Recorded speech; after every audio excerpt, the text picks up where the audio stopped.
39টা বিধানসভা সমষ্টিত হ'ব সমজিলা অৰ্থাৎ উপজিলা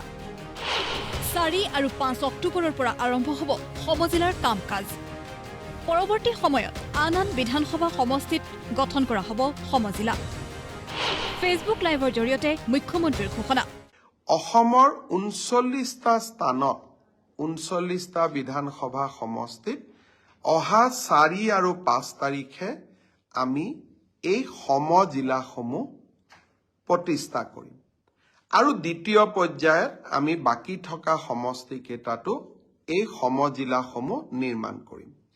সমজিলাসমূহ হোৱাৰ পিছত আপোনালোকৰ বহুবিলাক কাম জিলা উপায়ুক্ত বা জিলা আয়ুক্তৰ কাৰ্যালয় নোযোৱাকৈ সম্পন্ন হ'ব বিধায়কৰ পুঁজি আনটাইড ফাণ্ড মাটিবাৰীৰ বহুত কাম ৰেচন কাৰ্ড আমাৰ কেৰাচিন তেলৰ কাম নেক্সট অফ কিনৰ চাৰ্টিফিকেট মাটি কিনাৰ বাবে প্ৰয়োজনীয় এনঅ'চি এই বিভিন্ন ধৰণৰ সেৱা এতিয়া সমজিলাৰ পৰাই আমি কৰিব পাৰিম আৰু এই সমজিলাৰ চিন্তা ভাৰতত প্ৰথমবাৰৰ বাবে অসমে কৰিছে অকল সমজিলা কৰাই নহয় ফেচবুক লাইভত কেইবাটাও গুৰুত্বপূৰ্ণ ঘোষণা কৰিলে মুখ্যমন্ত্ৰী ডক্টৰ হিমন্ত বিশ্ব শৰ্মাই সেই অনুসৰি 6 অক্টোবৰত বিতৰণ কৰা হ'ব নিযুত মইনা আঁচনিৰ ধন ৰাজ্যখনৰ 25 লাখ ছাত্ৰীয়ে এই আঁচনিৰ জৰিয়তে লাভান্বিত হ'ব মই যোৱা ব্ৰডকাষ্টতে কৈছিলোঁ যে 6 তাৰিখে আমি নিযুত মইনাৰ আঁচনিও আৰম্ভ কৰিম 6 তাৰিখে অসমৰ প্ৰায় 2 লাখ ছাত্ৰীয়ে প্ৰথম বৰ্ষত নাম লিখোৱা বা প্ৰথম বৰ্ষত নাম অন্তৰ্ভুক্ত কৰা প্ৰায় 2 লাখ ছাত্ৰীয়ে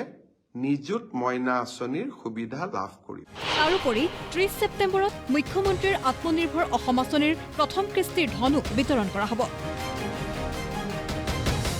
প্ৰথম কিস্তিত ৭৫,০০০ টকাকৈ লাভ কৰিব এই আঁচনিৰ হিতাধিকাৰীসকলে দ্বিতীয় কিস্তিৰ ধন ২৫,০০০ টকা নৱেম্বৰ মাহত বিতৰণ কৰা হ'ব বুলি ফেচবুক লাইভ যোগে ক'লে মুখ্যমন্ত্ৰীগৰাকীয়ে আমাৰ ডেকা ল'ৰা ছোৱালীখিনিক উদ্যোগ আৰু ব্যৱসায় কৰিবৰ বাবে আমি 2 লাখ টকাৰ এটা নিধি প্ৰদান কৰিম আৰু খুব ভাল কৰি যদি এই 2 লাখ টকা ব্যৱহাৰ কৰি আমি ব্যৱসায় এটা নিৰ্মাণ কৰোঁ ভৱিষ্যতে প্ৰধানমন্ত্ৰীৰ মুদ্ৰা আঁচনিৰো আমি সহায় ল'ব পাৰিম বা মুদ্ৰা আঁচনিৰ জৰিয়তেও আমি এই 2 লাখ টকাক আৰু ডাঙৰ বৃহৎ পুঁজিলৈ ৰূপান্তৰ কৰিব পাৰিম আমাৰ মুখ্যমন্ত্ৰীৰ আত্মনিৰ্ভৰ অসম আঁচনিৰ প্ৰথম কিস্তিৰ ধন 30 তাৰিখে ৰাতিপুৱা 10 বজাত আমি গুৱাহাটীৰ খানাপাৰা ফিল্ডৰ পৰা বিতৰণ কৰিম মই আশা কৰিম যে 25,000 নিৰ্বাচিত যুৱক যুৱতী অহা 30 তাৰিখে যাতে খানাপাৰালৈ আহে প্ৰথম আমি ৭৫,০০০ টকা দিম 3 দিনীয়া প্ৰশিক্ষণটো সমাপ্ত হোৱাৰ লগে লগে আমি আৰু 25,000 টকা নৱেম্বৰ মাহৰ ভিতৰতে এই যুৱক যুৱতীসকললৈ আগবঢ়াম পৰৱৰ্তী এই 1 লাখ টকা কেনেকৈ ভাল কৰি ব্যৱহাৰ কৰিছে তাৰ ওপৰত ভিত্তি কৰি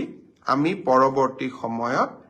আৰু 1 লাখ টকা ছাত্ৰ যুৱক যুৱতীসকলক আমি দিয়াৰ ব্যৱস্থা কৰিম ব্যুৰো ৰিপৰ্ট প্ৰতিদিন টাইম